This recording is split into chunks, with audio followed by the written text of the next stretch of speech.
Hello friends, welcome to this online lecture series. I am Miss Neha Wagh, Head and Assistant Professor, Department of Botany at Rayat Shisham Sanstha's Arts, Science and Commerce College, Ramanandanagar, Puri. In this lecture, we are going to see the fertilization process, and inside that, we are looking for entry of pollen tube. It is the prerequisite or the pre-fertilization process where pollen tube containing two male gametes enter into the ovule where embryo sac is present. So, in an angiosperm, female gametophyte development is endosporous. That means the development within the functional megaspore itself. So, the nucleus of this functional megaspore acts as the nucleus of the embryo sac. During the development, the nucleus undergoes mitotic division. It will form two nucleus, then four nuclei, and it will then form 8 nuclei. These 8 nuclei are organized in such a way that 3 nuclei will be at the micropylar end that will form egg apparatus, 3 will be at chalazal end that will form antipodals, and 2 will be at the center, that fusion of that two central nuclei to form secondary nucleus. So this embryo sac is a 7 nucleated structure. Now let's see how the entry of pollen tube takes place in detail. Suppose after the pollination, which is the prerequisite condition for the fertilization, pollen grains transfer from anther to the stigma of receptive flower. These stigma release some sugary substance or some water. What happens if that pollen is compatible? That pollen grain absorb that sugary substance or water and it will get turgid, it will get swell, and it will increase in its size, so that pollen tube will emerges out. Suppose this is the pollen grain with intine and exine. At the exine point there is presence of germ pore. So this germ pore is the gateway for exit of pollen tube. So as soon as this pollen grain deposit on the stigma, this stigma will release some sugary substance, and this sugary substance will absorb by pollen grain and it will get swell, it will get turgid. So as soon as it will absorb some sugary substance from the stigma, it will form a pollen tube, and that pollen tube will be emerge out from the germ pore. So the germ pore is the site of emergence for the pollen tube. Now we have seen in the process of male gametophyte development that this pollen tube contains two male gametes. This pollen tube contains two male gametes. These two male gametes are required for the process of fertilization. So among these two male gametes, one is fused with the female gamete to form zygote, and another male gamete will fuse with the secondary nuclei which is present at the center of the embryo sac. In this way, two reactions of fertilization will take place. So let's see how this pollen tube enter into the embryo sac, because the ultimate aim of this pollen tube is to reach that male gamete into the embryo sac for the process of fertilization. So see, pollen tube will form after the germination of this pollen tube will increase or grow laterally. This will grow. This growth will be enhanced by the styler canal cells. So this style contains styler canal cells, or you can say this style contains styler canal. This canal consists of some glandular cells.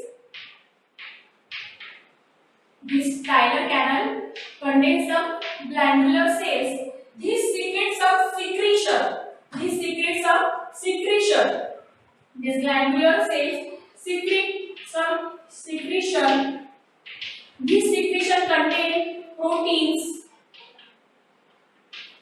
carbohydrates,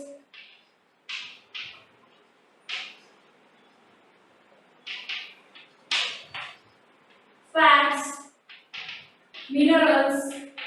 So these all molecules are present in the secretion of glandular cell, and these all will help to give nourishment, or which will help this polar tube to grow further. So this styler canal cell secretes some glandular, this styler canal have some glandular cells which secrete some substance or some liquid substance that contain protein, carbohydrate, fats and minerals, and these all are helpful for the development and growth of the polar tube. So as soon as this polar tube passes through this style, it will get nourishment from this glandular cell secretion, and secretion contain all these things. So not only nourishment, but this glandular cell secretion also help polar tube to go further,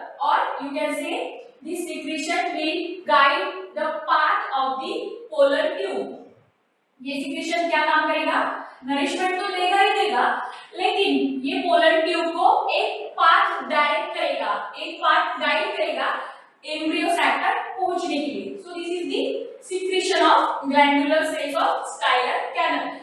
So that's why we can say that the physiology and structure of stigma and style is responsible for the development of polar tube. In this way, polar tube enter into the embryo sac where our female gamete is present and which is necessary for the fertilization to be occurred. So this embryo sac contains 3 nuclei at the chalazal end, which is formed antipodal, 3 nuclei at the micropylar end, that is at the opening of the ovule.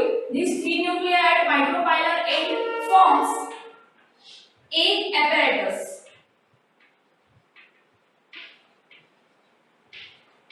Egg apparatus. This egg apparatus contains egg cell. Centrally located larger cell is egg cell where female gamete is present or female nuclei is present.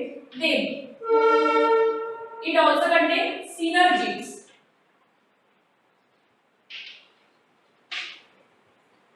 Which guide polar tube to enter into the embryo sac completely.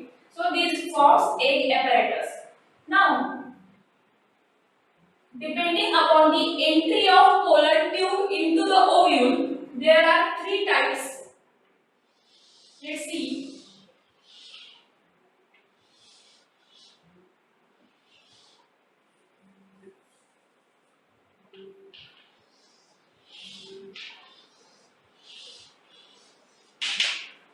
This is the structure of anatropous ovule. If this is the embryo sac, it will contain 3 nuclei at the chalazal end. These 3 nuclei will be in the form of antipodals.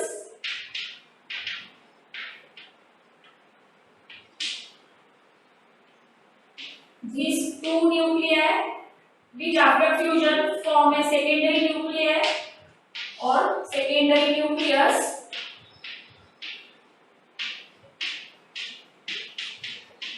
and 3 nuclei will be at the micropylar end, out of which centrally located larger cell is egg cell and lateral 2 cells are synergids. So these are synergids. So depending upon the entry of polar tube into the ovule, these are of 3 types. That is chalazogamy,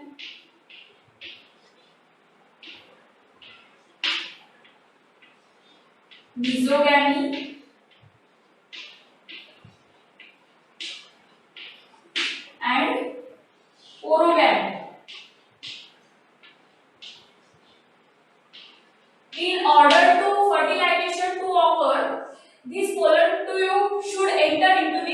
ovule, and this way pollen tube can enter into the ovule by the three ways. That is, if pollen tube enters through the chalaza, suppose this is the pollen tube which enter through chalazal end, then it is known as chalazogamy. Pollen tube enter through chalaza. So this is the type of chalazogamy where pollen tube containing two male gametes, it enters through the chalazal end. So this is the chalazal end, and this is the microphylla end, and these are the integuments. I can write here. These are the integuments, outer one and inner one. Suppose this pollen tube enter into the ovule through chalaza, it is known as chalazogamy. When this pollen tube enter into the ovule through integument, then it is known as mesogamy. It enters through integuments. What is mesogamy? When pollen tube enters into the ovule through integuments is known as mesogamy.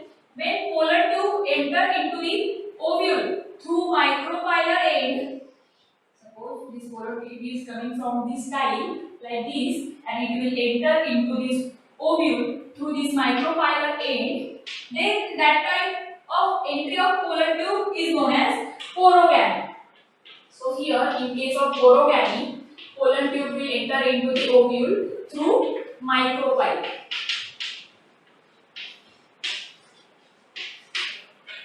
So depending upon the entry of pollen tube into the ovule, these three types that are chalazogamy, mesogamy and porogamy. What is chalazogamy? Entry of pollen tube into the ovule through chalaza. What is mesogamy? Entry of pollen tube through the integuments, that is mesogamy. And what is porogamy? Entry of pollen tube from the microphylla, that is known as porogamy. So this all entry or this entry of pollen tube is for fertilization to be occur. Next, in the next lecture, we will see the process of fertilization in detail. I hope you have understood very well. Thank you for learning.